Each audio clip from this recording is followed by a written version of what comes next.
There isn't a golfer alive who hasn't heard about the one-piece takeaway. You just see it everywhere on the Golf Channel, YouTube, magazines, telling you to do a one-piece takeaway. But what people don't tell you is the downsides to it. And trying to do a one-piece takeaway when your body doesn't facilitate it, when you don't understand how the rest of things work, is really going to screw up your golf swing. Most golfers don't realize just how detrimental a takeaway that is rigid has on your golf swing. When you're so rigid here, it causes so many swing faults that you'll blow your mind at how much easier the golf swing can be when you allow it to be a lot more natural, when you allow it to be less rigid and forget about the one-piece takeaway. Before I show you why I think it's going to be bad for your swing, let me just very quickly show you what a one-piece takeaway is and how it's portrayed everywhere.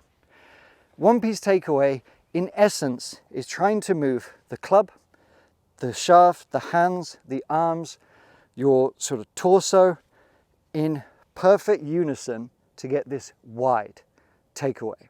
That's what you'll see on the Golf Channel, in PGA Tour highlights or whatever it might be, talking about Rory, talking about Justin Thomas, how wide they get here. Jon Rahm gets extremely wide. He's very short, which is great, but he's very wide here.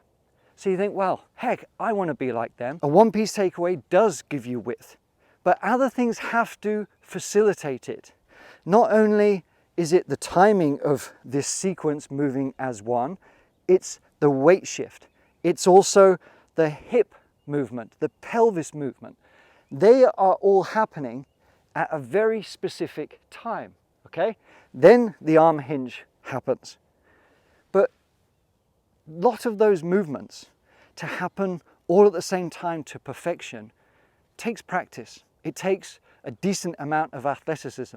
So perhaps if you're a little bit less flexible than you used to be, perhaps the years have been ticking on a little bit, being able to maintain width all the way through your swing can definitely cause some challenges. Why? Because what happens more than often than not is this. So I'm going to do a one-piece takeaway, getting it wide. But more often than not, what will happen is, because we can't maintain that width to keep it all the way up here, we are going to see a sort of collapse this way of the arms, a narrowing, because we don't have that stretch. We're not able to really wind up and create that width. So the body will go wide, then narrow, and we end up sort of collapsing the arms a little bit here. Then they can get thrown out because it's just opposing forces. You know, what comes in goes out that way, and that's how the swing can look. But it's not only the width aspect. What can happen if you take it wide and don't have the flexibility in your hips to be able to sort of rotate behind or allow it?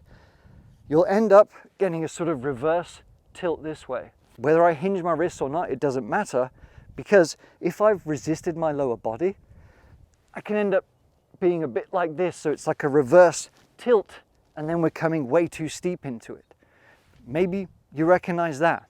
And there are other challenges to it, because yes, I've got a driver in my hand, but it applies to your wedges, your irons. And if you're too rigid when you start with the lower body, with the movement, snatching it away, everything gets screwed up. Your tempo, because we're here and we kind of get stuck. What else do? We start thinking about very specific positions. When we start focusing so much on minutia, about everything having to be precise, we lose our intent, our focus on where we want the ball to go. But this is where I want you to start thinking of golf in much more realistic, natural terms. If I was asking you to throw something, you wouldn't think about throwing in a one-piece takeaway. You would just feel the weight, you would have momentum, and we're going to get onto that in a second. But being so focused on minutia, trying to get this perfect takeaway with this one piece here, you might be able to execute it one day, but tell me this, let me know below, does your takeaway when you're trying this feel different the next day? or the next day. And that's the thing, because we can't control the minutiae of the hands in this kind of way. It's very difficult. It takes a lot of practice to find that repetition. And I wager most of you are looking for something easier, a bit more effortless. I want you to just grab a golf ball, okay? Go and grab one out of your bag right now, because this is going to help. Take your setup, and I want you to just not think about one piece, two piece, anything piece. I want you to just take this ball in your right hand, and I want you to move it to the halfway position, okay? Just sort of think, replicate a golf swing somewhat, but I'm moving it to the halfway position. And I want you to notice a couple of things here when you're doing it for yourself. Did you have tension? Did you try and put your hands in a very specific spot? Or did you just allow it to move relatively freely? I would wager you did. And also, the arm is going to have a little bit of hinge in it, okay? We're not rigid, we're not dead straight, and this is what tends to happen. We're allowing a bit of a suppleness. It's a much more of a throw feeling, okay? And once you've got that, just try this as well. Grab your club. I mean, I've got a driver in my hand, it really doesn't matter, but I'm holding my club underhand this way. And what we're going to do is feel like from a starting position here, I'm going to toss it back that way. Just slowly tossing it here, okay? There. The angle is sort of pointing down towards the ball, all right?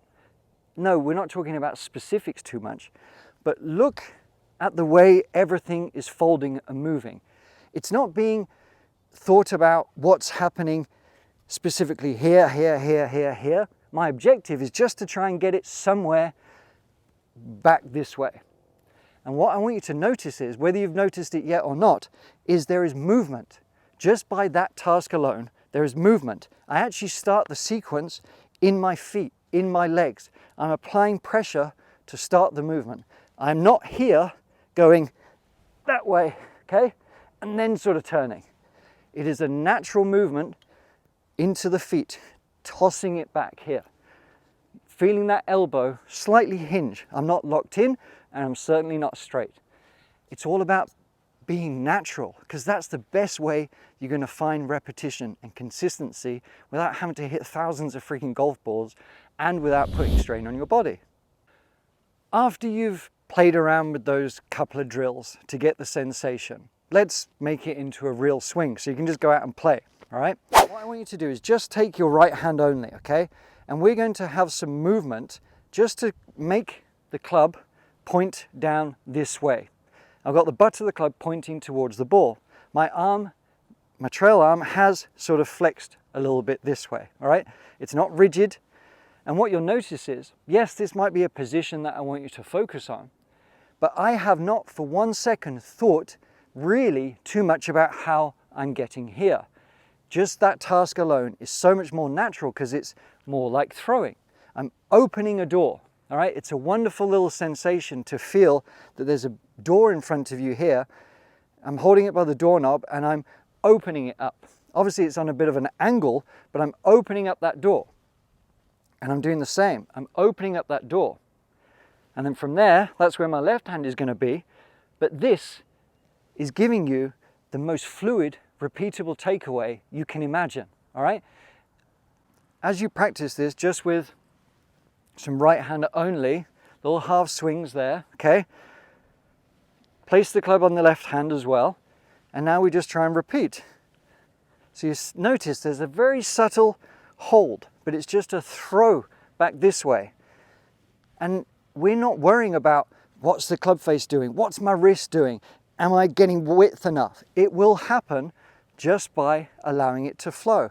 So have some practice swings, feeling this hinging here, this nice positive placement, this moment in time when from here we can just allow the arms to lift a little bit more.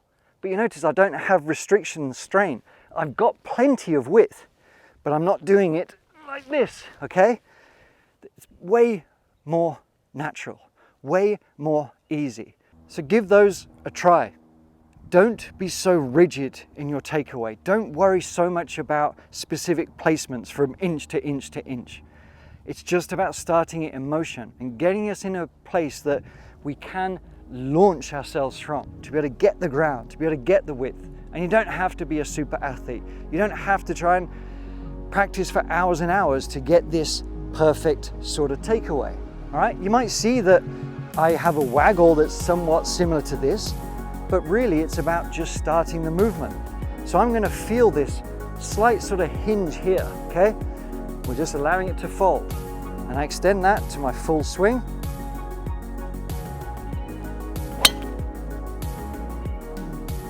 A little bit quick, but it turned out just fine. A bit hard to chat, swing, all that kind of stuff. But there's another lesson that I think is really going to help you to hit better drives, better irons, everything. It's here, and it's about not turning your shoulders as much. It blows people's minds when they see how much better they can golf without trying to make this big turn that everyone tells you you must do. Check it out. See you next time.